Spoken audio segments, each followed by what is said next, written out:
तो ठीक है भाई, चैप्टर का नाम है लाइट। सबसे पहला चैप्टर आपके फिजिक्स का। तो पहले हमें जान लेना चाहिए कि लाइट एक तरीके की एनर्जी है, फॉर्म ऑफ एनर्जी है, जो सेंसेशन ऑफ साइट, जो आपकी आईज को कुछ देखने का सेंसेशन प्रोड्यूस करती है। मतलब ये वो एनर्जी है जो हमें किसी चीज के दिखने का आभास कराती है। एक वो एनर्जी जिससे आपको कुछ चीज दिखती है उसे क्या बोलते हैं, लाइट। ऐसी एक एनर्जी जिससे आप सुनने का, जो आपको सुनने का आभास कराती है, सेंसेशन ऑफ हियरिंग, वो क्या होती है, साउंड। तो लास्ट ईयर आप साउंड पढ़ के आए थे क्लास 9th में। इस साल आपको लाइट के बारे में पढ़ना है। लाइट जो है डुअल नेचर शो करती है, मतलब वो वेव के जैसे भी ट्रेवल करती है। वेव समझते हैं आप, तरंग के जैसे यूं यूं करके जो है वेव उस तरीके से भी ट्रेवल करती है, और वो पार्टिकल नेचर की भी है। तो कोई साइंटिस्ट कहता है कि लाइट जो है वेव की तरह ट्रेवल करती है, और कोई कहता है कि लाइट जो है पार्टिकल नेचर, मतलब छोटे छोटे पार्टिकल से मिलकर बनी है। तो लाइट के नेचर को लेकर साइंटिस्ट कंफ्यूज थे, इसीलिए उन्होंने क्या बोला कि लाइट का नेचर कैसा है, डुअल। कुछ लोग इसे वेव मानते हैं और कुछ लोग इसे पार्टिकल मानते हैं। ठीक है, एक नंबर में कहीं एमसीक्यू में आपसे पूछ ले तो लाइट की जो वैक्यूम में स्पीड होती है, वैक्यूम समझते हैं, जहां कोई मीडियम प्रेजेंट नहीं होता, तो वैक्यूम में जो लाइट की स्पीड होती है बेटा, वो होती है, देखो हमारी 3 × 10⁸ मीटर पर सेकेंड। और जो लाइट की स्पीड होती है वो इनवर्सली प्रोपोर्शनल होती है। ठीक है, स्पीड लाइट की जो होती है इनवर्सली प्रोपोर्शनल होती है ऑप्टिकल डेंसिटी की। मतलब जितनी ज्यादा डेंसिटी होगी उतनी ही कम स्पीड होगी लाइट की स्पीड में। जैसे डायमंड की अगर आपको ऑप्टिकल डेंसिटी याद हो, क्योंकि आपने पहले पढ़ा नहीं है, मैं बता देता हूँ। डायमंड की जो ऑप्टिकल डेंसिटी होती है वो 2.42 होती है, जबकि एयर की 1.003 होती है ना। तो डेंसिटी किसकी ज्यादा है, एयर की, लाइट की और डायमंड की? ऑब्वियसली डायमंड की 2.42 है और एयर की 1.003 है। ज्यादा किसकी है, डायमंड की। तो लाइट जो है डायमंड में आके धीरे धीरे ट्रेवल करेगी। तो कुल मिलाकर कहने का मतलब ये कि डायमंड जो है लाइट को रोक लेता है, और जिसकी वजह से डायमंड चमकता है, जिसकी वजह से डायमंड क्या होता है, शाइन करता है। क्योंकि जब डायमंड से लाइट गुजरती है तो लाइट बहुत स्लो पड़ जाती है उसकी स्पीड, तो हमें ऐसा लगता है डायमंड के अंदर लाइट भरी हुई है और वो चमकने लगता है। ठीक है, ये होता है कॉन्सेप्ट डायमंड के चमकने का। ठीक, अब आपसे पूछे कि आपको दिखाई कैसे देता है, तो क्लास 7th में भी हमने पढ़ा था, जब किसी चीज पे लाइट गिरती है और उस चीज पे गिरी लाइट जब आपकी आंखों पे गिरती है, टकराकर, उस चीज से टकराकर वही लाइट आपकी आंखों पे गिरती है, तो आपको वो चीज दिखाई देती है। ठीक है, जैसे अगर मुझे ये मेरी टीवी दिखाई दे रही है, टेबल दिखाई दे रहा है, आप लोग दिखाई दे रहे हो, तो क्यों दिखाई दे रहे हो? क्योंकि पहले तो ट्यूबलाइट से निकलने वाली लाइट आपके ऊपर गिर रही है, वो टकरा के फिर मेरी आंखों पे गिर रही है, तो मुझे वही चीज दिखाई देंगी जिनकी लाइट टकरा टकरा के मेरी आंखों तक आ रही है। अब मेरे पीठ पीछे क्या है, आपकी लाइट टकरा के मेरी आंखों तक पहुंच नहीं रही, तो मुझे दिख नहीं रहा है। लेकिन जहां जहां से टकरा टकरा के चीजें, लाइट टकरा टकरा के मेरी आंखों पे गिर रही है, वो चीज मुझे दिखाई देती है। ठीक है, तो यहाँ पे यही है कि हमारा, ये देखो सोर्स ऑफ लाइट है, ये हमारा ऑब्जेक्ट है। तो लाइट जो है, सोर्स ऑफ लाइट से लाइट कहाँ गिरी, ऑब्जेक्ट के ऊपर, फिर ऑब्जेक्ट से टकरा के वो मेरी आंखों पे आई, तो मुझे वो चीज दिखाई देने लगी। ठीक है, चलो देखो आगे। तो वही लिखा है, when the light falls on an object, जब लाइट किसी चीज के ऊपर गिरती है और वहां से लाइट टकरा के तुम्हारी आंखों पे गिरती है, and reflect back to our eyes, we are able to see the objects, तो हमें ऑब्जेक्ट्स, चीजें दिखाई देती हैं। तो ट्रांसपेरेंट ऑब्जेक्ट्स, हमारे ऑब्जेक्ट 3 तरीके के होते हैं। सबसे पहला होता है ट्रांसपेरेंट ऑब्जेक्ट। ये वो ऑब्जेक्ट होते हैं जो अपने अंदर से लाइट को निकल जाने देते हैं, they allow the light to pass through them, और आप उनके आर पार देख सकते हो, जैसे कि ट्रांसपेरेंट कांच, ग्लास, है ना। अब मेरे को उसकी चश्मे से उसकी आईज दिखाई दे रही है क्योंकि वो ट्रांसपेरेंट है, लाइट आर पार जा रही है, ठीक है, तो इसलिए दिखाई दे रही है ना। वो प्लास्टिक की बोतल जो ट्रांसपेरेंट है, आर पार है, दिखाई दे रहा है ना। तो ऐसे ऑब्जेक्ट्स जिनके आर पार देख सकते हैं वो ट्रांसपेरेंट होते हैं, क्योंकि लाइट उनमें आर पार आ जा सकती है। एग्जाम्पल के तौर पे प्योर वाटर, साफ पानी, आर पार देख सकते हो। ग्लास, कांच, एयर, अगर एयर ट्रांसपेरेंट नहीं होती ना, टकरा रहे होते, आप सोचो ना, हवा हमारे चारों तरफ की हवा अगर ट्रांसलूसेंट होती या ओपेक होती, तो जैसे दीवार जैसी तो होती, दिखाई नहीं देती, धड़ाम धड़ाम इधर उधर टकरा रहे होते। फिर ट्रांसलूसेंट ऑब्जेक्ट, तो ट्रांसलूसेंट ऑब्जेक्ट्स वो ऑब्जेक्ट होते हैं जो अपने अंदर से कुछ ही लाइट को पास होने देते हैं, थोड़ी सी लाइट को पास होने देते हैं, और उनके दूसरी तरफ आप देख तो सकते हो मगर धुंधला धुंधला दिखाई देता है। ठीक है, जैसे जो अभी ऑफलाइन बैठे तो देखो उस रूम में, उस कांच के अंदर से रूम में देखो, पेंट दिखाई दे रहा है, किस कलर का है उस रूम में? नीला, है ना? दिखाई दे रहा है, लेकिन धुंधला धुंधला दिखाई दे रहा है। वो देखो प्लास्टिक की बोतलों में पानी रखा हुआ है, ठीक है, आपको लेवल दिख रहा है, लेकिन धुंधला धुंधला दिखाई दे रहा है ना? जितना प्योर तुम्हें उस वाली दूसरी वाली प्लास्टिक की बोतल जिसमें तेल रखा है, उतना ज्यादा साफ इस कट्टी में नहीं दिखाई दे रहा ना, जिसमें गंगा जल रखा हुआ है। ठीक है, तो ट्रांसलूसेंट ऑब्जेक्ट के एग्जांपल क्या होते हैं? बटर पेपर, जानते हैं बटर पेपर? वो जो तुम बचपन में नेम स्लिप छुटा छुटा के जिस पेपर पे तुम्हारी नेम स्लिप चिपक के आती थी, उसे बटर पेपर कहते हैं। प्लास्टिक्स, जैसे वो प्लास्टिक है। अब बात करते हैं ओपेक ऑब्जेक्ट की। तो ओपेक ऑब्जेक्ट वो होते हैं जिनके अंदर से लाइट गुजर ही नहीं सकती, ठीक है, और जब गुजरेगी नहीं तो आप उसके पार देख नहीं सकते, जैसे कि सामने दीवार, टेबल, है ना? मेटल्स, लोहे के अंदर से लाइट नहीं जा सकती ना, मड, मिट्टी के अंदर से नहीं जा सकती, वुड नहीं जा सकती, ह्यूमन बॉडी के अंदर से लाइट नहीं जा सकती बाहर, ठीक है, हम उनके आर पार देख नहीं सकते। अब हम पढ़ते हैं रिफ्लेक्शन ऑफ लाइट, ठीक है, रिफ्लेक्शन ऑफ लाइट। तो रिफ्लेक्शन ऑफ लाइट को मैं एक डायग्राम की मदद से आपको समझाने की कोशिश करूंगा। देखो क्या होती है रिफ्लेक्शन ऑफ लाइट। पहले तो ये होता है हमारा ओपेक ऑब्जेक्ट्स के जरिए ही होती है।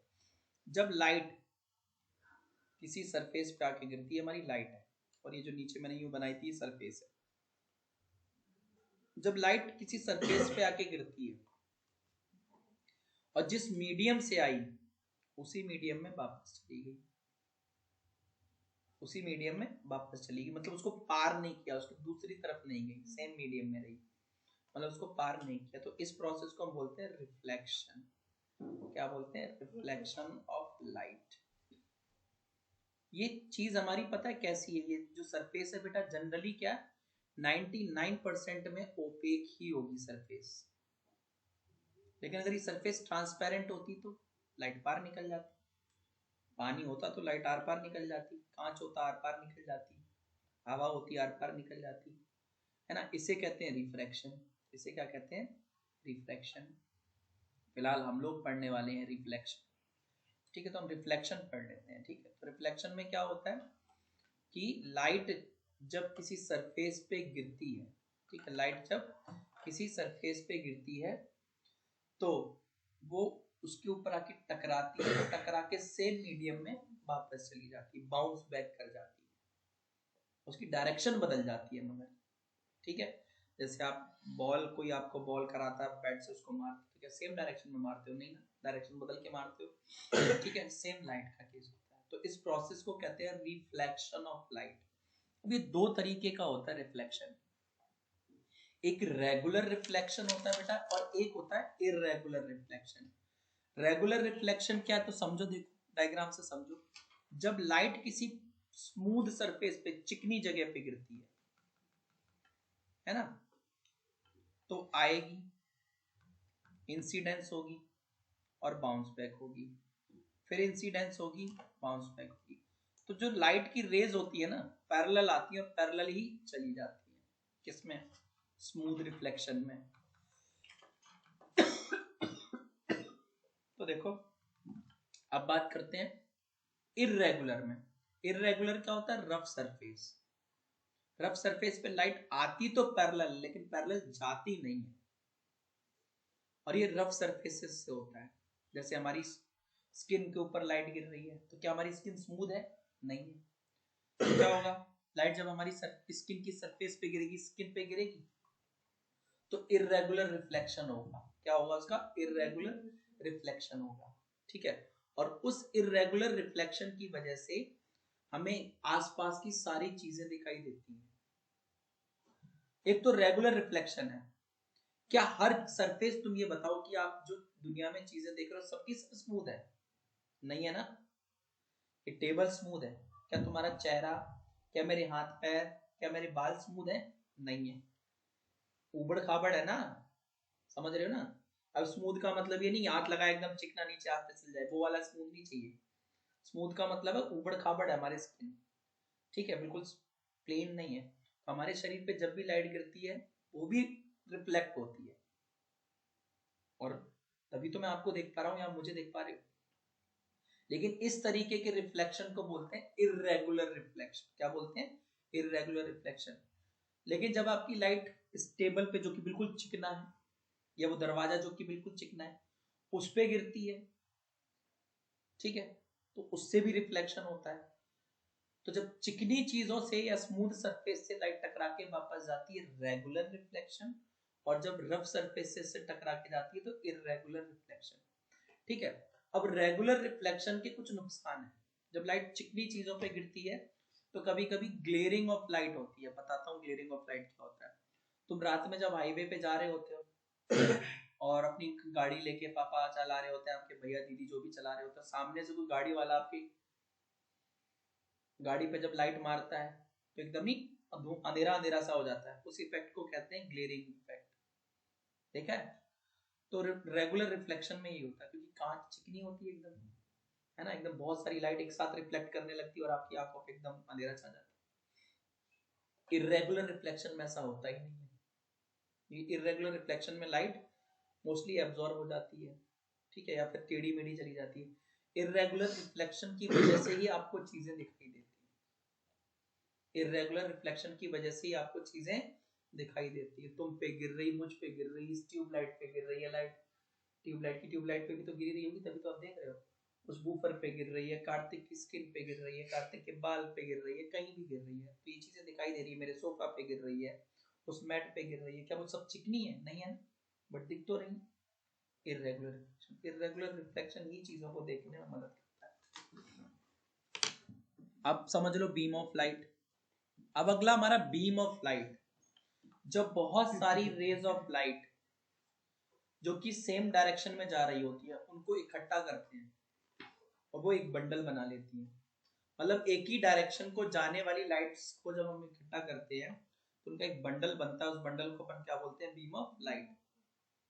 समझ में आ गई बात? और जो सेम कॉमन सोर्स है, मतलब इस ट्यूब लाइट से निकलने वाली सारी रेज ऑफ लाइट जो एक डायरेक्शन में जा रही है, तो उस पूरे लाइट के जो बंडल को, जैसे एक पेंसिल का बंडल आता है, खूब सारी पेंसिल होती है, समझ में आ रही बात? 10 20 जो भी बंडल हो तो देखो वैसे इस ट्यूबलाइट से निकलने वाली खूब सारी रेज, सोर्स सेम है, कहां से निकल रही है? ट्यूबलाइट से, और एक डायरेक्शन में जो जा रही है, तो उन सारी रेज का जो बंडल बनेगा, सारी रेज को मिला के क्या बोलेंगे? Beam of light. चीज क्लियर है? एक डायरेक्शन में जाने वाली सारी लाइट की रेज, ठीक है, जो कि एक ही जगह से निकल रही है, वो बीम ऑफ लाइट कहलाती है। अब रिफ्लेक्शन से रिलेटेड कुछ टर्म्स होती हैं। धीरे धीरे मैं ना टॉपिक की तरफ चलूंगा, अभी भी टॉपिक ये धीरे धीरे स्टार्ट करूंगा ताकि ना आपको चीजें समझ आ जाए। तो देखो लाइट से रिलेटेड कुछ टर्म्स समझ लो। सबसे पहले तो ये आप डायग्राम जो देख रहे हो ना, वो रिफ्लेक्शन ऑफ लाइट का है, लाइट के रिफ्लेक्शन का है, ठीक है। तो अब इसमें क्या हो रहा है बेटा, आप देख रहे हो ये जो पी क्यू मैंने बनाया है ना नीचे इसके ऐसे करके, ये जो शेडेड बनाई, ये हमारी सरफेस है, ये हमारी क्या है? सरफेस। और ये जो लाइट आके गिर रही है इसे कहते हैं इंसिडेंट रे, और ये लाइट टकरा के जो वापस गई है बेटा इसे कहते हैं रिफ्लेक्टेड रे। और आपकी ये जो सरफेस है, ये वाली सरफेस, इस सरफेस के जब भी हम एक इमेजिनरी परपेंडिकुलर लाइन बनाएंगे ना, उसे हम कहते हैं नॉर्मल।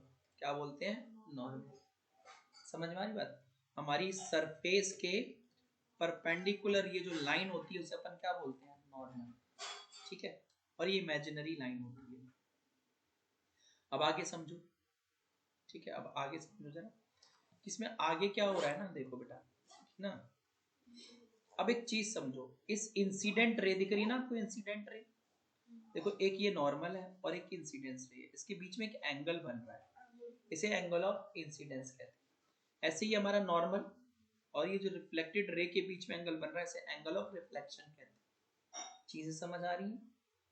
ठीक है, इंसिडेंट रे जो सरफेस पे आके गिरती है, रिफ्लेक्टेड है जो रे जो बाउंस बैक होती है, नॉर्मल एक इमेजिनरी लाइन जो हमारी सरफेस के परपेंडिकुलर होती है, फिर इंसिडेंट रे और नॉर्मल के बीच में बनने वाले एंगल को एंगल ऑफ इंसिडेंट, और नॉर्मल और रिफ्लेक्टेड रे के बीच में बनने वाले एंगल को एंगल ऑफ रिफ्लेक्शन बोलते हैं। क्लियर? तो आई होप टर्म्स आपको क्लियर हो गई होंगी। अब समझो, इन टर्म्स से रिलेटेड दो लॉज भी हैं जिसे हम लॉज ऑफ रिफ्लेक्शन कहते हैं। तो लॉज ऑफ रिफ्लेक्शन में क्या कहता है, देखो कि the angle of incidence is equal to the angle of reflection. मतलब कि ये जितना ये एंगल है ना उतना ही ये वाला एंगल होगा। मतलब एंगल आई जो है वो किसके इक्वल होगा, एंगल आर के। चीज क्लियर है? अब कभी कभी ना आपसे पूछ लेगा, वैल्यू पूछ लेगा एंगल आई और आर की, पता कैसे? आप क्वेश्चन पता है आपको क्या बोलेगा कि जो इंसिडेंट रे है और जो रिफ्लेक्टेड रे है इनके बीच में जो एंगल बन रहा है ना वो 120 है। तो एंगल आई कितना होगा और एंगल आर कितना होगा? ठीक है, तो मुझे पता है एंगल आई इक्वल टू कितना होता है एंगल आर, और ये पूरा कितना दिया 120, मतलब मुझे इस 120 के दो बराबर टुकड़े कर देने, क्योंकि आई और आर को मिलाकर ही तो 120 बनाया है और दोनों को क्या करना है, हाफ हाफ देना है। ठीक है, तो 120 का हाफ हाफ कैसे करोगे, 60 60।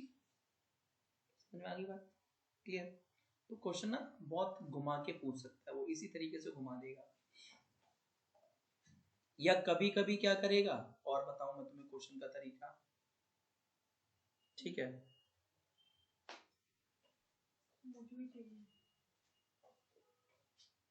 एक बार में बोला नहीं जाता। देखो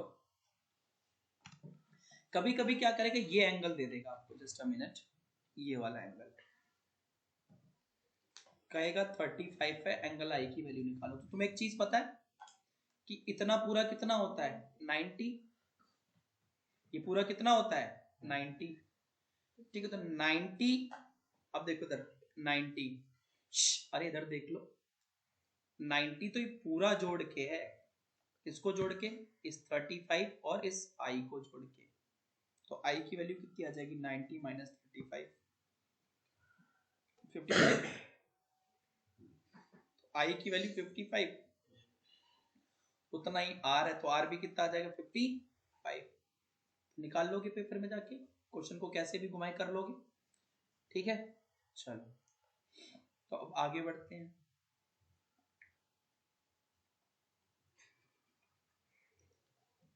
सेकेंड लॉ देखो क्या है। सेकेंड लॉ कहता है the incident ray the normal to the mirror at the point of incident and the reflected ray all lie in the same thing। इसका मतलब क्या है?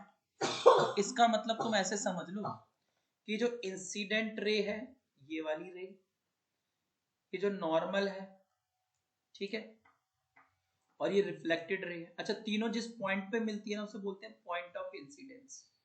क्या बोलते हैं? Point of incidence. और कह रहा है तीनों की तीनों चीजें सेम प्लेन में होंगी, मतलब मिरर की सेम साइड में ही होंगी, दूसरी साइड में नहीं होंगी। क्लियर है चीज? पक्का? चलो, भी तो नाम ही लाई है, किसने लाई है? Terms related to image formation, ये भी समझो। तो सबसे पहले हम बात करते हैं रियल इमेज की। रियल इमेज वो होती है जो किसी स्क्रीन के ऊपर आकर, जिसे हम किसी स्क्रीन के ऊपर ऑब्टेन कर सकते हैं। जैसे तुम मूवी में ना, थिएटर में मूवी देखने जाते हो, तो कभी ऊपर ऐसे करके देखना तो तुम्हें लगेगा ना ऊपर से लाइट जा रही है जो कि स्क्रीन पे गिरती है। ठीक है, वो जो लाइट जा रही है उसी की इमेज उस स्क्रीन पे बनती है।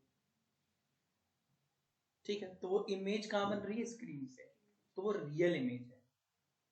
वो लाइट निकल कहां से रही है? प्रोजेक्टर से। गिर कहां रही है? स्क्रीन पे। तो जो इमेज स्क्रीन पे मिलती है उसे हम बोलते हैं रियल इमेज। वो टीवी पे जो चीजें दिख रही हैं स्क्रीन के ऊपर ही है, रियल इमेज। ठीक। वर्चुअल इमेज, वो इमेज जो किसी स्क्रीन पे नहीं होती है। ठीक है, जैसे शीशे में तुम्हारी जो इमेज, मिरर में, प्लेन मिरर में जो तुम्हारी इमेज बनती है, तुम उसे छू सकते हो? नहीं छू सकते हो, है ना? वो शीशे पे बन रही है, शीशा स्क्रीन नहीं होता, वो एक रिफ्लेक्टिंग सरफेस होती है। ठीक है, तो ऐसी इमेज जो किसी स्क्रीन पे नहीं बनती है उसे हम वर्चुअल इमेज कहते हैं। ठीक है, फिर इरेक्ट इमेज। अब इरेक्ट इमेज क्या होती है? Which is upright. अपराइट का मतलब जैसे आप हो, आपकी इमेज भी वैसी हो। जैसे देखो कि इस डायग्राम में इस बच्चे की मुंडी कहाँ है? ऊपर, और शीशे में जो उसकी इमेज बनी उसमें भी मुंडी कहाँ है? ऊपर।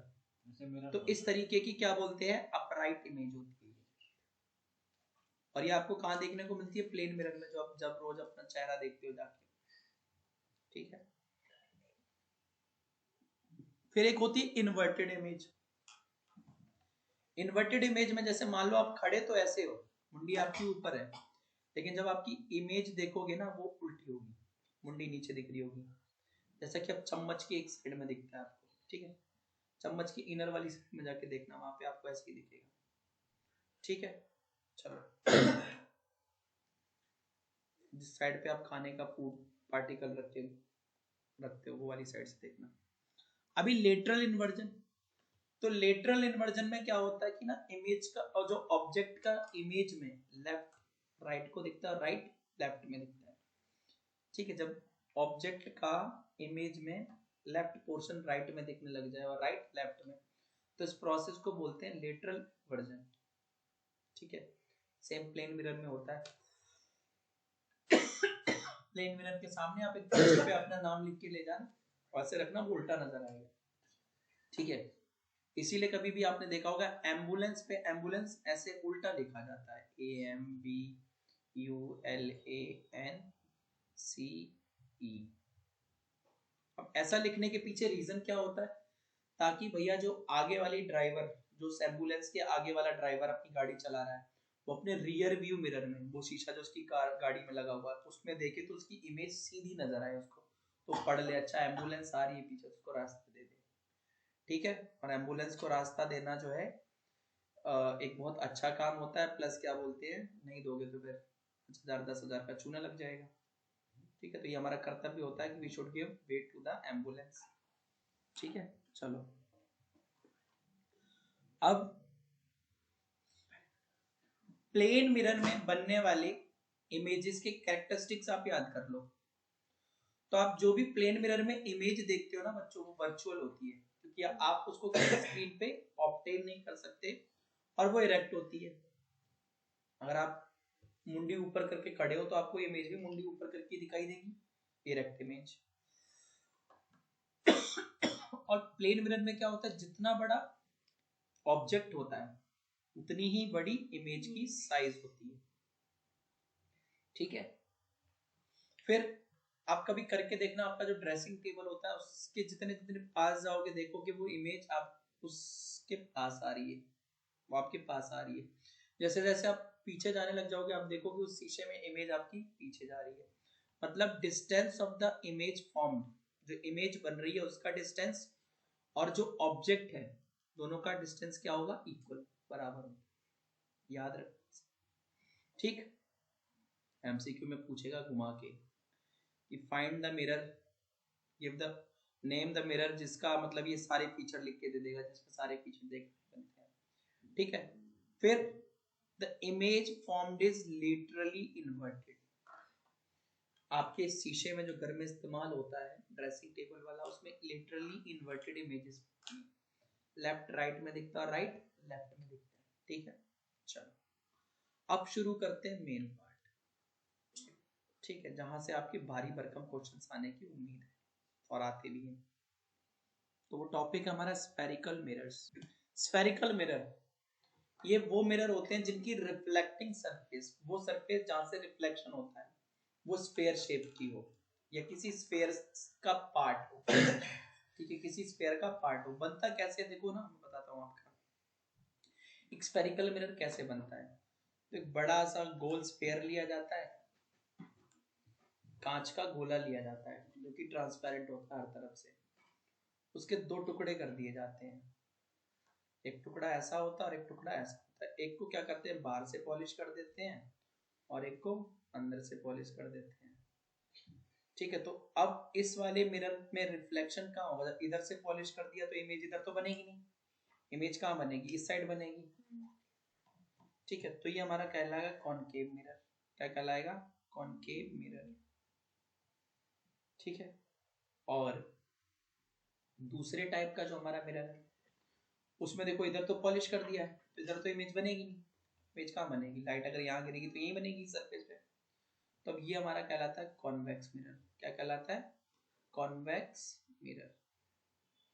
तो कॉनकेव मिरर की जो रिफ्लेक्टिंग सरफेस है वो अंदर की तरफ होती है। कहाँ होती है, अंदर की तरफ। केव, इसमें ऐसे याद करवाता हूँ, केव, केव मतलब गुफा, गुफा का मुंह कहाँ होता है, अंदर की तरफ। ठीक है, तो ऐसे कॉनकेव मिरर की जो रिफ्लेक्टिंग सरफेस होगी वो कहाँ होगी, इनर, इनवर्ड्स, अंदर की तरफ। क्लियर है, समझ में आ गई बात। शाबाश, नहीं आई, चलो देखो दोबारा देखो। एक हमने ना ये गोल सा स्फीयर लिया, कांच का गोला, ट्रांसपेरेंट पूरा, इसको ना काट दिया कटर रख के। अब इसके दो टुकड़े मिलेंगे आपको, एक ऐसा टुकड़ा मिलेगा और एक ऐसा टुकड़ा मिलेगा। एक टुकड़े को इस तरफ से पॉलिश करो, जिस तरफ से उभरा हुआ है ना, उभरी वाली साइड से पॉलिश कर दो, और एक को अंदर की तरफ से पॉलिश कर दो जिधर से नहीं उभरा हुआ है। अब जब तुम इधर पॉलिश कर दोगे, पेंट कर दोगे, तो इधर तो लाइट पार निकल नहीं सकती और इधर से रिफ्लेक्शन भी बहुत कम होगा। अब रिफ्लेक्शन होगा कहाँ, इस तरफ से, है ना। तो इसकी जो रिफ्लेक्टिंग सरफेस है, जिस सरफेस से रिफ्लेक्शन होने वाला है वो अंदर की तरफ है। कहाँ है, अंदर की तरफ है ना। तो ये कहलाता है कॉनकेव मिरर। क्या कहलाता है, कॉनकेव मिरर। अब इसमें क्या किया, इस तरफ से तो आपने पॉलिश मार रखा है तो इधर से तो रिफ्लेक्शन होगा नहीं। अब इसका रिफ्लेक्शन कहाँ होगा, इस साइड से, बाहर की तरफ से, क्योंकि अंदर की तरफ से तो पेंट कर रखा है आपने। लाइट पड़ेगी तो बाहर की तरफ से रिफ्लेक्शन होगा, इमेज कहाँ बनेगी, बाहर की तरफ। ठीक है, तो ये हमारा कहलाता है कॉन्वेक्स मिरर। ठीक है,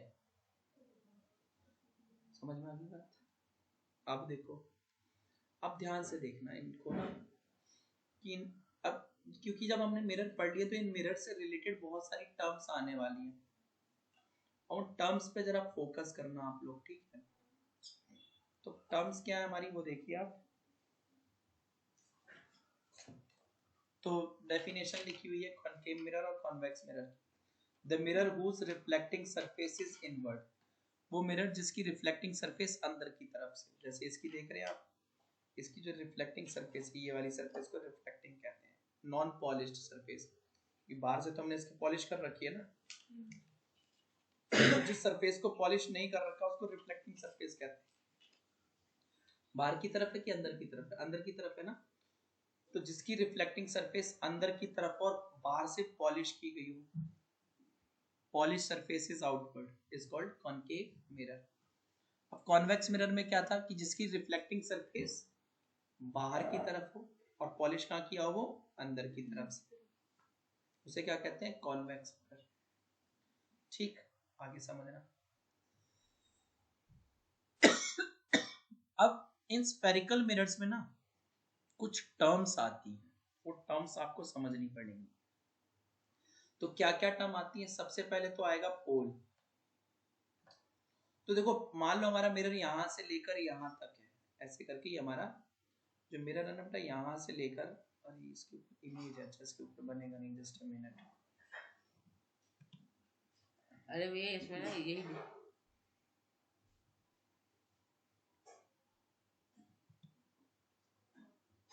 अब ये हमारा देखो, मैं तुम्हें ना अलग से ही बना के दे देता हूँ, ऐसे तो तुम्हें खुद लेनी पड़ेगा इस डायग्राम को देखना, इसमें से वो पॉइंट क्लियर नहीं हो पाएगा और ये हैंग कर जाता है ज्यादा करो। देखो, मैंने शीशा जब काटा था ना, तो एक शीशा कुछ हमारा यूं कटा था, है ना, एक शीशा कुछ इस तरफ को कटा था और दूसरा शीशा हमारा कुछ इस तरफ को कटा था। फिर एक को मैंने क्या किया था, बाहर की तरफ से पॉलिश मार दिया था, उसकी रिफ्लेक्टिंग सरफेस अंदर की तरफ से थी, उसका नाम क्या था, कॉनकेव। अगर मैं सर्कल को पूरा करूं तो इस तरफ को पूरा होगा ना, है ना? ठीक है, याद रखना ये चीज। और अगर मैं इस सर्कल को पूरा करूं तो इस तरफ को पूरा होगा। और इसको मैंने कहां से पॉलिश कर रखा है? तो इस वाली को जो है मैंने अंदर की तरफ से पॉलिश कर रखा है। और जिसे अंदर की तरफ से पॉलिश करते हैं बेटा कॉन्वेक्स, और जिसे बाहर की तरफ से पॉलिश करते हैं कॉन्केव। ठीक है, अब यहां से लेकर यहां तक का ये जो सरफेस है, इस सरफेस को कहते हैं रिफ्लेक्टिंग सरफेस। इतना इतना ये जो सरफेस है इसे हम क्या कहते हैं? Reflecting surface. और इस रिफ्लेक्टिंग सरफेस का जो मिड पॉइंट है, बिल्कुल बीच का पॉइंट, वो हमारा पोल कहलाता है। क्या कहलाता है? पोल। ऐसे इस पूरी यहां से लेकर यहां तक की इसकी रिफ्लेक्टिंग सरफेस है। मान लो ये लेंथ 10 सेंटीमीटर की, तो 10 का एग्जैक्ट हाफ जो होगा 5, वो हमारा पोल हो जाएगा मिरर का। समझ में आ गई बात? तो the centre of the reflecting surface of a spherical mirror is a point called pole. Pole समझ में आ गया? रिफ्लेक्टिंग सरफेस का जो सेंटर होता है उसे हम क्या कहते हैं? पोल।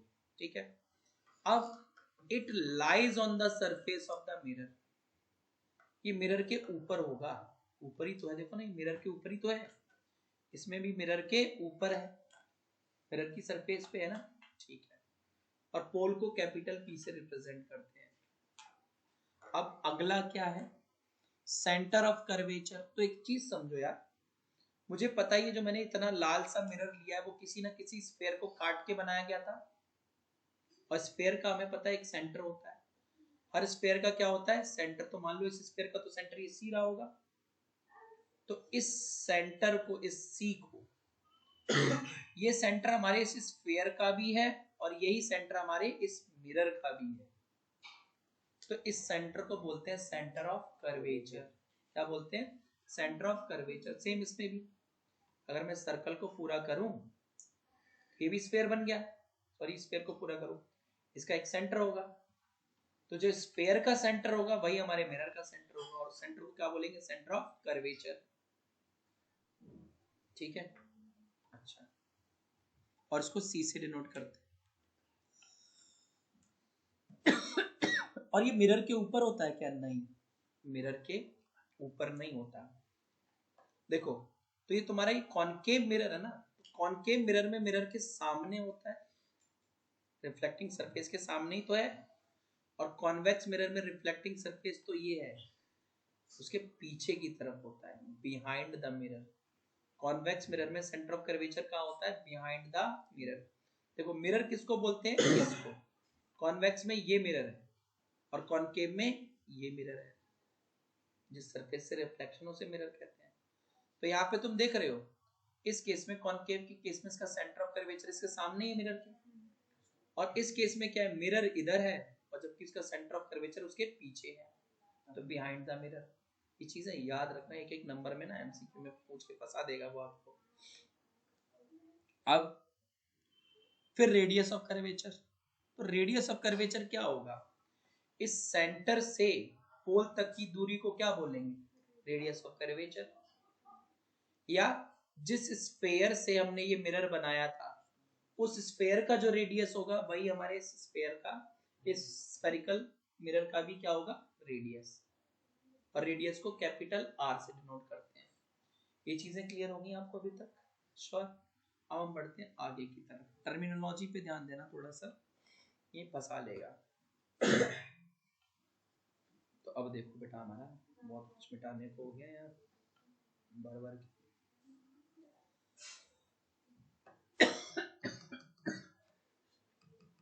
तो देखो,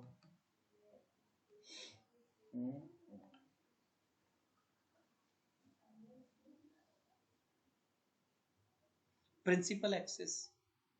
प्रिंसिपल एक्सिस क्या है? ये इमेजिनरी लाइन जो पोल और सेंटर ऑफ कर्वेचर को जोड़ती है। इमेजिनरी होती है, एक्चुअल में होती नहीं है। ठीक है, ये हम इमेजिन करते हैं कि पोल और सेंटर को जोड़ने वाली लाइन होती है, जिसे हम प्रिंसिपल एक्सिस कहते हैं। प्रिंसिपल फोकस, ये बड़ा इंपॉर्टेंट है, और ये दोनों मिरर के लिए अलग अलग तरीके से डिफाइन होगा। ठीक, तो देखो भैया प्रिंसिपल फोकस क्या होता है, तो प्रिंसिपल फोकस कॉनकेव मिरर का समझो पहले तो। कॉनकेव मिरर का प्रिंसिपल फोकस क्या होता है, तो कह रहा है कि एक तो प्रिंसिपल फोकस क्या होता है, कह रहा है कि जब इस कॉनकेव मिरर के लिए डिफाइन कर रहा हूं, कॉनकेव मिरर में जब जितनी पैरेलल रेज आएंगी, जितनी भी पैरेलल रेज आएंगी वो पहले तो मिरर पे टकराएंगी, और मिरर पे टकराने के बाद जिस कॉमन पॉइंट से ये वापस जाएंगी उस कॉमन पॉइंट को बोलते हैं principal focus of the concave mirror. जिस कॉमन पॉइंट से ये तीनों की तीनों या जितनी भी पैरेलल रेज बनाओ, जिस कॉमन पॉइंट से मिरर पे टकराने के बाद वापस जा रही हैं, उस कॉमन पॉइंट को क्या बोलेंगे, प्रिंसिपल फोकस। कॉन्वेक्स मिरर में क्या होता है, कॉन्वेक्स मिरर में भाई कि जब rays of light, parallel rays of light जब वो मिरर पे आएंगी और मिरर से टकराकर, सॉरी उल्टा बना दिया मैंने, बाहर से बनेगा पीछे की तरफ से बनेगा, देखो अब यहाँ तो इसकी रिफ्लेक्टिंग सरफेस इस तरफ है, तो पहले तो पैरेलल रेज यहाँ पे देखो इधर से भी आई, इधर से भी आई, इधर से भी आई, इधर से भी आई, और ना इसमें क्या होता है आगे जाने की तो जगह नहीं है, अभी क्या होती है टकरा के ना यूं वापस चली जाती है, ठीक है, टकरा के वापस चली जाती है। लेकिन जिस कॉमन पॉइंट से अगर मैं इनको ट्रेस बैक करूं, ये कहां से जा रही है टकरा के, तो मुझे कॉमन पॉइंट ये मिल रहा होगा, तो जिस कॉमन पॉइंट से they appear to diverge, actual में उस पॉइंट से डाइवर्ज हो नहीं रही है, हमें ऐसा लग रहा है देखो कि शायद ये वो पॉइंट है जिससे ये रेज क्या हो रही है, टकरा के वापस जा रही है, उस पॉइंट को हम लोग बोलते हैं principal focus of the concave mirror, बोलते हैं principal focus of the concave mirror, ठीक है, कॉन्वेक्स, सॉरी कॉन्वेक्स मिरर, ठीक है। अगला टॉपिक है हमारा बेटा फोकल लेंथ। तो देखो प्रिंसिपल फोकस से पोल तक की दूरी को फोकल लेंथ कहते हैं, प्रिंसिपल मतलब पोल से प्रिंसिपल फोकस तक की दूरी को फोकल लेंथ कहते हैं, इसे छोटे एफ से डिनोट करते हैं, इसे किससे डिनोट करते हैं, छोटे एफ से। और एक चीज याद रखना, जितना पी से एफ डिस्टेंस है ना उतना ही सी से एफ है, और ये सी क्या, देखो सी से लेकर पी तक की दूरी बेटा, जो सी से पी तक की दूरी है वो रेडियस है, सेंटर से मिरर तक की दूरी को क्या बोलते हैं, रेडियस, ये हमारा रेडियस है। और मैंने बोला जितना सी एफ है उतना ही पी एफ है, मैंने ये भी तो बोला C F is equal to P F, और ये हाफ है किसका, सी पी का। और तुम्हारा तुम लोग सी एफ किसको बोल रहे थे, देखो बेटा ये पी एफ क्या था तुम्हारा, पी एफ था, बोलोगे सर पी एफ तो मेरा एफ है, पी एफ क्या है तुम्हारा एफ, देखो याद देखो मैं थोड़ा क्लीन कर देता हूँ, यहाँ समझो दोबारा से मैं क्या कह रहा हूँ, ध्यान दो, थोड़ा सा ध्यान दे लो, ठीक है, रटने से बेटर है कि थोड़ा सा समझेंगे हम उसको। मैंने कहा कि P से F तक की दूरी को, मतलब P से कैपिटल F तक की दूरी को फोकल लेंथ बोलते हैं, छोटा f, और जितना PF होता है उतना ही हमारा CF होगा। तो मैंने बोला PF is equal to CF, और ये तुम्हारा PF है वो एक्चुअल में है क्या, तो तुम बोलोगे सर PF तो हमारा छोटा f है ना, यानी PF की जगह क्या हो गया, छोटा f, ठीक है। अब एक चीज समझो, फिर मैंने कहा कि P से लेकर C तक की दूरी क्या है, आप बोलोगे सर रेडियस, ये क्या है, रेडियस। एक चीज समझो ना, PF और CF अगर बराबर है तो मैं कह सकता हूँ ये हाफ होंगे किसके, PC के, किसके हाफ होंगे, PC के। अब PF तो तुमने कहा सर ये मेरा छोटा f है, और मैं कहूँ PC क्या है तुम्हारा, तो तुम बोलोगे सर PC तो हमारा R है, यानी हाफ ऑफ R। तो जो तुम्हारा फोकल लेंथ होता है वो रेडियस ऑफ कर्वेचर की क्या होता है, हाफ, ठीक है, समझ में आ गई बात, नीचे डेरिवेशन दी थी, just a minute and sorry, देखो नीचे फिर भी मैंने डेरिवेशन करा रखी होगी आपको, ये देखो करा रखी है कि पीएफ और सीएफ दोनों बराबर हैं और हाफ है किसके, पीसी के। ऐसे समझ लो कि मैं बोलूं भैया मेरे पास 100 रुपया, तुम दोनों को बराबर बराबर बांटने हैं, तो तुम्हारे पास 50-50 हो जाएंगे, तो तुम ये भी तो कह सकते हो सर आपने जितने दिए थे उसके आधे आधे हमारे पास है ना। तो बस वही है कि पीएफ और सीएफ बराबर है, और किसके टुकड़े हैं, ये पीसी के, पीसी के क्या हो जाएंगे हाफ, और पीएफ तुम्हारा छोटा एफ था, पीएफ क्या था तुम्हारा छोटा एफ, देखो ये था पीएफ, और पीसी क्या होता था रेडियस ऑफ कर्वेचर, तो तुम्हारा छोटा एफ है वो हाफ हो जाएगा रेडियस ऑफ कर्वेचर के, कहानी खत्म। चलो तो रेडियस ऑफ कर्वेचर जो है वो 2 टाइम्स होता है फोकल लेंथ के, कैपिटल आर जो है वो फोकल लेंथ के डबल होता है, लेकिन एफ यानी focal length radius of curvature की क्या होती है हाफ। कितने तो समझदार हैं, वो ही होगी क्या। चलो अब representation of images formed by spherical mirrors using रे डायग्राम, ठीक है। तो इसके लिए कुछ रूल्स वगैरह है, ये रूल्स वगैरह कभी आप जब ऑफलाइन में बैठोगे तो मैं आपको ऑफलाइन में करवाऊंगा, ठीक है।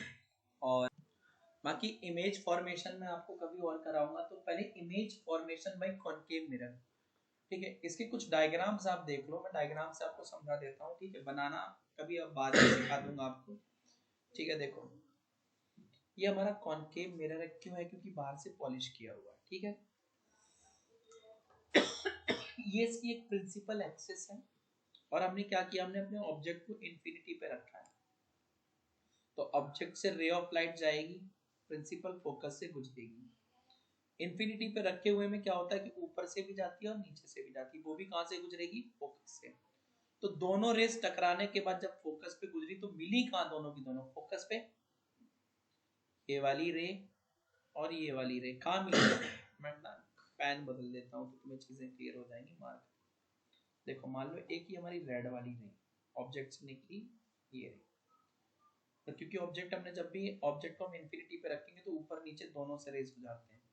तो ये रेड वाली रे और ग्रीन वाली रे दोनों टकराई कहां पे, एफ पे, और जब टकराई तो कितनी बड़ी साइज आई, पॉइंट साइज। कैसा साइज आया, पॉइंट साइज।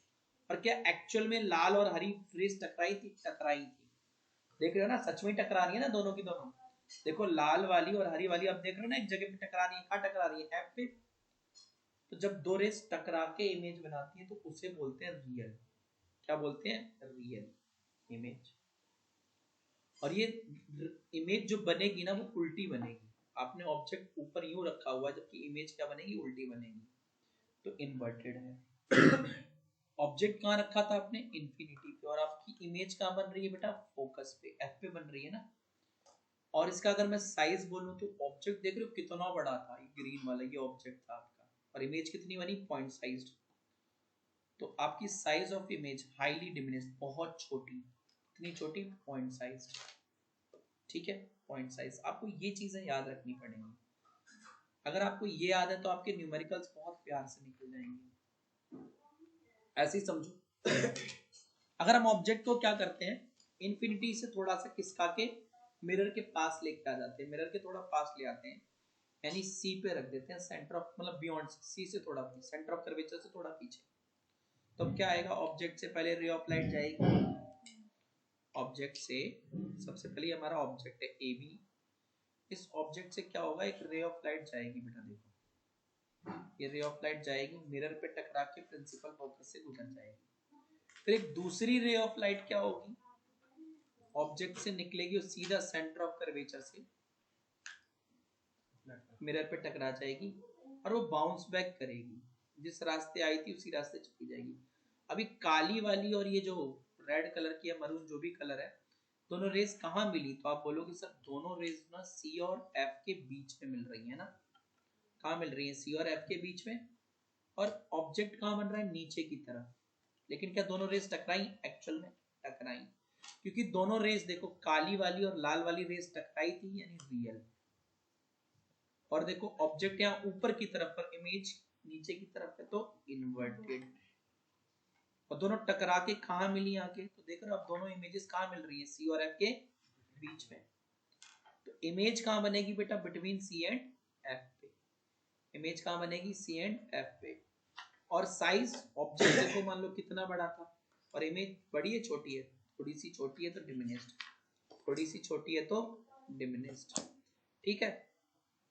आगे चलो, ऐसे ही ना अगला केस है हमारा ये। इसमें क्या है, इसमें हमने ऑब्जेक्ट को सीधा उठा के सी पे, सेंटर ऑफ कर्वेचर पे रख दिया, ऑब्जेक्ट का है सेंटर ऑफ कर्वेचर से। तो सबसे पहले क्या रूल 1 ये होता है कि सबसे पहले एक पैरेलल रे प्रिंसिपल एक्सिस के पैरेलल जाएगी, मिरर्स पे टकराएगी, मिरर पे टकराने के बाद वो प्रिंसिपल फोकस से गुजर जाएगी। ऑब्जेक्ट से निकली, मिरर से टकराई, प्रिंसिपल फोकस से वापस रिफ्लेक्ट होगी। दूसरा केस क्या होता है ना कि ऑब्जेक्ट से निकल के फोकस से गुजरेगी और जैसे ही वो मिरर को टकराएगी वो भी रिफ्लेक्ट हो जाएगी। तो अब तुम देखो, तुम्हारी ये मरून वाली रे, ठीक है, मरून वाली रे और ये ब्लू वाली रे मिली कहां पे आके, यहाँ पे इस पॉइंट पे सी पे ही मिली ना, सेंटर ऑफ कर्वेचर पे ही मिली है ना। और जितना बड़ा ऑब्जेक्ट रखा था उतना ही बड़ा क्या मिल रहा है, इमेज, ठीक है। और एक्चुअल में टक्कर हो रही है दोनों रेस की, हो रही है। तो क्योंकि दोनों रेस टकरा रही हैं रियल, और इमेज इस बार ये नीचे की तरफ मिली तो इन्वर्टेड। और कहां पे मिली ये रेस, सी पे ही मिली, और ऑब्जेक्ट भी कहां था, सी पे। और कितना साइज, दोनों का साइज क्या है, सेम। तो साइज कैसा होगा, सेम। अब याद रखना कि सेम कहां पे होता है, कॉनकेव मिरर में साइज सेम कहां पे होता है, जो ऑब्जेक्ट सी पे रखा जाता है। कहां पे रखा जाता है, सी पे। याद होना चाहिए आपको, आपसे पूछ लेगा कॉनकेव मिरर में किस लोकेशन पे ऑब्जेक्ट को रखे कि इमेज सेम साइज की मिले, तो एट सी, एट सी। अब फिर हमने क्या किया, इस ऑब्जेक्ट को थोड़ा सा और खिसका दिया, हल्का सा ना, इस ऑब्जेक्ट को हमने थोड़ा सा और खिसका दिया, हल्का सा। तो अब क्या किया हमने, इस ऑब्जेक्ट को सी और एफ के बीच में प्लेस कर दिया, है ना, सी और एफ के बीच में प्लेस कर दिया। तो रूल 1 की parallel to the principal axis भेज दो, और रूल फिर parallel to the principal axis भेजने के बाद फोकस से यू करके वापस आ जाएगी। उसके बाद अब तुम देखो कि रूल 2 क्या होता था कि ऑब्जेक्ट से निकल के फोकस से जानी चाहिए, पॉसिबल नहीं है, हो नहीं पा रहा है, ढंग से नहीं निकल पाएगी, ठीक है।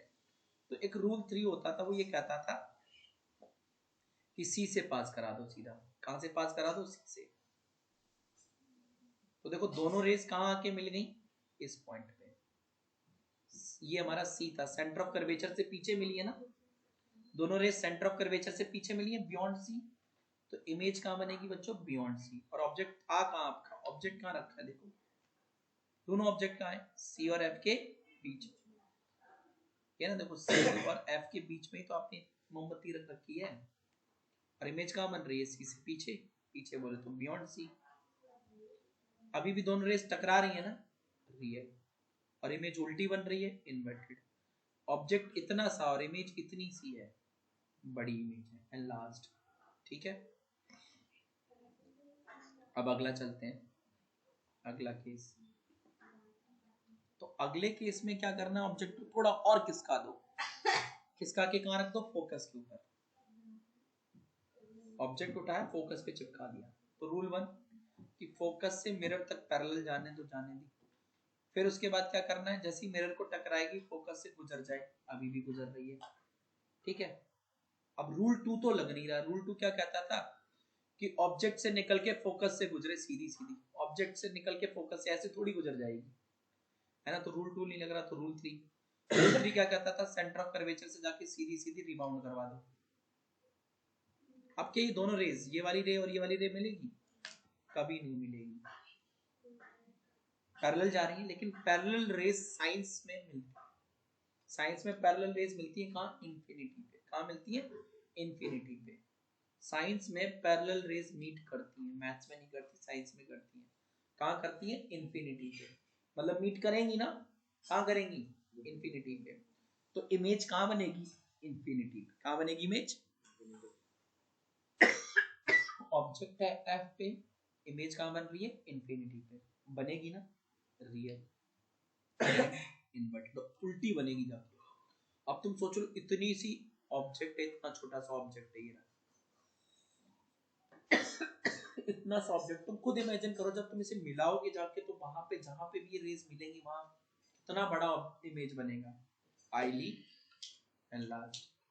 खुद इमेजिन करो ना, इसको आगे एक्सटेंड करते चले जाओ, देख लो कितनी बड़ी इमेज बनेगी, हाईली एनलार्ज्ड, बहुत बड़ी इमेज बनेगी, ठीक है, हाईली एनलार्ज्ड इमेज बनेगी।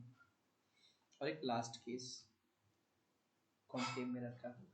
लास्ट केस में क्या होता है भैया कि हमने थोड़ा सा इसको ऑब्जेक्ट को और धक्का मार दिया, हमने ऑब्जेक्ट को क्या किया, थोड़ा सा और पुश करके कहां तक फेंक दिया इसको, पी और एफ के बीच में। अब जब पी और एफ के बीच में फेंक दिया तो अब इस पे रूल 1 नहीं लग सकता, ठीक है, रूल 1 नहीं लग सकता, ठीक है। रूल 1 लगने के लिए अब क्या होगा कि जाए फिर ना फोकस से वापस भी आए तो क्या ऑब्जेक्ट को काट के वापस आएगा, नहीं ना, रूल 1 नहीं लगेगा। ये एक स्पेशल केस होता है। तो अब यहाँ क्या करेंगे, तो जो है हम देखो अब यहाँ पे क्या कर सकते हैं कि भैया ये जाएगा यूं करके और इस तरीके से रेज ऑफ लाइट जाएगी, पोल पे टकराएगी और ये चली जाएगी ऐसे करके, ठीक है। और उसके बाद ठीक है, ये रे तो हमने निकाल दी, रूल 4 था ये। अब रूल 2 भी ना लग के रूल 3 लगेगा। रूल 3 में क्या होगा कि भैया देखो इमेज यहाँ से जानी चाहिए, रूल 2 नहीं लग सकता। रूल 2 में क्या होता था, ऑब्जेक्ट से फोकस, ऑब्जेक्ट से डायरेक्ट फोकस, ऑब्जेक्ट वैसे ही फोकस के पीछे रखा है तो रूल 2 नहीं लग सकता ना, 3 लगेगा। 3 क्या बोलता था, सीधे सेंटर ऑफ कर्वेचर से रिमाउंट करा दो। अब यहाँ पे क्या हुआ हमारा, देखो दो तरीके की रेज बन गई, ठीक है, मैंने मिटा दी थी। तो एक रे तो बेटा ये रही हमारी और दूसरी रे देखो बेटा कहाँ है हमारी, दूसरी ये रही, ठीक है। अब देखो बेटा क्या ये हरी और लाल रेज मिलती हुई दिख रही है, नहीं दिख रही है, ये मिलाना तो पड़ेगा जबरदस्ती, एक इधर और ये मिरर के पीछे। एक्चुअल में मीट किए नहीं किए, वर्चुअल, और ऑब्जेक्ट सीधा खड़ा है ना,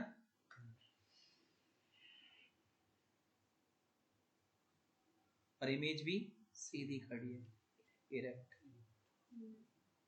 ऑब्जेक्ट इतना सा है और इमेज इतनी बड़ी है, एंड लास्ट। समझ में आई बेटा, ठीक है। अब तुम यहाँ इनकी प्रॉपर्टी समझो, ठीक है, भूल गए होगे अभी तो बहुत सारी बढ़ानी, ध्यान से समझो। मैंने क्या देखा कि ना कि यूजेस, पहले तो यूजेस समझ लो, प्रॉपर्टी में आपको दोबारा याद दिला दूंगा। तो यूजेस, तो सबसे पहले कॉन्वेक्स मिरर कहाँ यूज हो, कॉनकेव मिरर आपने देखा होगा टॉर्च में, सर्च लाइट वगैरह में, व्हीकल की हेडलाइट में अंदर की तरफ से तो कॉनकेव होता है, अंदर की तरफ से तो कॉनकेव होता है ना, वहां पे यूज करते हैं। क्यों यूज करते हैं, क्योंकि भैया ये concave mirror powerful parallel beam of light देता है, कन्वर्ज कर देता है लाइट को। कॉनकेव का काम ही है लाइट को कन्वर्ज करना, और जब लाइट कन्वर्ज हो जाएंगी तो बहुत ज्यादा पावरफुल बीम देंगी आपको। शेविंग मिरर में भी, क्योंकि कॉनकेव मिरर कैसी इमेजेस बनाता है, बड़ी इमेजेस बनाई है ना कॉनकेव मिरर ने। लास्ट के 2-3 केसेस में देखो, एक देखो हाईली एनलार्ज्ड, एनलार्ज्ड हैं, एनलार्ज्ड, ये 3-3 केसेस में क्या कर रखा है, बड़ी इमेजेस बनाई है। मतलब कॉनकेव मिरर जो है हमारा वो क्या करता है, बड़ी इमेजेस बनाता है। इसी वजह से, क्योंकि कॉनकेव मिरर जो है हमारी बड़ी इमेजेस बनाता है, इस वजह से हम लोग क्या करते हैं बेटा, कॉनकेव मिरर का शेविंग मिरर के तौर पे इस्तेमाल करते हैं, ताकि आपके दाढ़ी के बाल जो छोटे छोटे हैं वो बड़े होके दिखाई दे, तो आसानी से आप उनको छील सको, साफ कर सको, ठीक है। डेंटिस्ट के पास जाते हो, छोटा सा शीशा होता है उसके पास, है ना, गोल गोल सा कुछ पकड़े होता है हाथ में, तुम्हें लगता है पता नहीं क्या जादू की मशीन है, शीशा है वो कॉनकेव मिरर, ठीक है। उसमें आपके दांत की बड़ी बड़ी इमेज डॉक्टर को दिखाई देती है, कीड़ा कीड़ा लगा सब देख लेता है उसमें। फिर बड़े बड़े जो कॉनकेव मिरर्स होते हैं उनका इस्तेमाल किया जाता है लाइट को कंसंट्रेट करने में, लाइट को इकट्ठा करने में, लाइट की सारी रेज को एक पॉइंट पे इकट्ठा करने में। और जब लाइट की सारी रेज एक पॉइंट पे इकट्ठा होंगी ना, बहुत हीट प्रोड्यूस होगी, और उसी हीट को प्रोड्यूस करते हुए हम लोग सोलर फर्नेस, सूरज की रोशनी से चढ़ने वाली भट्टियों में इस्तेमाल करते हैं, सोलर कुकर वगैरह में भी यूज करते हैं, ठीक है।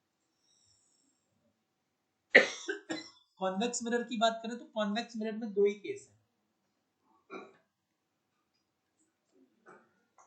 पहले क्या है, ऑब्जेक्ट को इंफिनिटी पे रखोगे, देखो ये हमारा, देखो ये इस तरफ को बेटा, इस तरफ को रिफ्लेक्टिंग सरफेस, और इधर क्या कर रखा है बाहर की तरफ पॉलिश, ठीक है। अब क्या किया देखो यहाँ पे, बाहर की तरफ से पॉलिश है, दिख रही है ना आपको, ये ग्रे ग्रे कलर की पॉलिश मारी है। क्या होता है, एक ray of light I, mirror पे टकराई, पार तो जा नहीं सकती क्योंकि पॉलिश है, इधर चली जाएगी गुस्सा होके। दूसरी रे ऑफ लाइट की प्रिंसिपल एक्सेस है, ये वाली प्रिंसिपल एक्सेस है। फिर एक ray of light I, principal उस पे मिरर पे टकराई, वापस आ गई। ठीक है, अब हमने देखा यार ये इधर वापस आ रही है, अब हमने देखा किस पॉइंट से वापस जा रही है, तो हमने इसको थोड़ा सा यूं एक्सटेंड किया, तो मुझे कॉमन पॉइंट मिला ये एफ। तो ये दोनों रेज कहां पे आके कहां पे मीट होती हुई दिखाई दे रही है, एफ पे। कहां पे, एफ पे मीट होती हुई दिखाई दे रही है। क्या एक्चुअल में मीट हुई है? देखो, क्या रेज टकराई है यहाँ पे? नहीं टकराई है ना, नहीं टकराई है ना। और कहा, मिरर के पीछे, मिरर के पीछे टकराती हुई दिख रही है। तो क्योंकि दोनों रेज कट नहीं कर रही हैं आपस में, चुअल, और ऑब्जेक्ट ऐसा रखा है तो इमेज भी छोटी सी ऐसी बनेगी ऊपर की तरफ, तो इरेक्ट। ठीक है, आगे समझो। अब आगे साइज देख रहे हो, कितना बड़ा ऑब्जेक्ट रखा था, इमेज कैसी बनी, point size highly diminished, highly diminished. मतलब अभी जो हमने इमेज देखी कॉनकेव कॉन्वेक्स मिरर की पहली वाली, उसका साइज क्या है, छोटा, बहुत छोटा। अगला केस देख लेते हैं कॉन्वेक्स मिरर का। अब हमने क्या किया कि ना, ये हमारा कहीं इधर इन्फिनिटी है और यहाँ कहीं पोल है, तो हमने ऑब्जेक्ट को पोल और इन्फिनिटी के बीच में ला के, एक रे ऑफ लाइट आएगी प्रिंसिपल एक्सिस के पैरेलल और वो डाइवर्ज हो जाएगी, आगे जाने की तो जगह ही नहीं है। ठीक है ना। अब इसमें क्या होगा, फिर एक ऑब्जेक्ट से निकलेगी और वो फोकस तक जाने की कोशिश करेगी, फोकस पे जा नहीं सकती, मतलब सेंटर ऑफ कर्वेचर से केस 2 बना दिया, सेंटर ऑफ कर्वेचर, ऑब्जेक्ट से निकल के सेंटर ऑफ कर्वेचर। लेकिन अब इसके पार देखो, इस लाइन के पार ना, इस लाइन के पार, यहाँ इसके पार तो कोई वही नहीं है जगह, तो फिर ये डैश डैश दिखाना पड़ेगा, जोड़ने की कोशिश कर रहे हैं। और अगर मैं इस रे को सीधा करूं, इस वाली रे को, तो कुछ यहाँ आ रही होगी। ठीक है, वो कहाँ आ रही होगी, यहाँ आ रही होगी। ठीक है, तो दोनों रेज मीट कहाँ कर रही है, ये वाली और ये वाली इस पॉइंट पे एक्चुअल में मीट नहीं कर रही है, अपीयर टू मीट हो रही है। ठीक है, लेकिन ये भी मिरर के पीछे ही टकरा रही है ना कहीं जाके, तो ये भी वर्चुअल है। ये भी कैसी है, वर्चुअल, क्योंकि मिल नहीं रही ना। मिल रही है क्या, नहीं मिल रही है, वर्चुअल। वर्चुअल इमेज तुम्हारे सिलेबस में इरेक्ट होती है, रियल इन्वर्टेड होगी, वर्चुअल इरेक्ट होगी एज पर योर सिलेबस। और ये भी छोटी सी ऑब्जेक्ट देख रहे हो, इतना बड़ा इमेज, इतनी बड़ी डिमिनिश्ड। कैसी, डिमिनिश्ड। तो एक बात बताओ आप लोग खुद सोच के कि क्या दोनों केसेस, ये आपने कॉन्वेक्स के पढ़े, इसमें एक बार भी रियल इमेज बनी? नहीं। मतलब कॉन्वेक्स रियल नहीं बनाता। और क्या सुनो, क्या दोनों केसेस में इमेज बड़ी बनी? बड़ी भी नहीं बनाता। सेम साइज की बनी? नहीं बनाता। तो हमें क्या पता चला, हमें ये पता चला कि कॉन्वेक्स मिरर सिर्फ और सिर्फ वर्चुअल इमेज बनाता है, और वर्चुअल हमेशा इरेक्ट होती हैं और छोटी इमेजेस बनाता है। जबकि ऊपर वाले बाबू भैया बड़ी भी बना रहे थे, कॉनकेव बाबू छोटी भी बना रहे थे, सेम साइज की भी बना रहे थे, रियल भी बना रहे थे, real inverted, virtual and erect भी बना रहे थे। Last case virtual and erect का था ना, मतलब वो एवरग्रीन था, वो वाला आपका क्या था, एवरग्रीन, हर तरीके की इमेजेस बना रहा था। ठीक है, याद रखना ये प्रॉपर्टीज हैं, फंस जाओगे किसी दिन। यूजेस ऑफ कॉन्वेक्स मिरर, तो कॉन्वेक्स मिरर के इस्तेमाल कहाँ होते?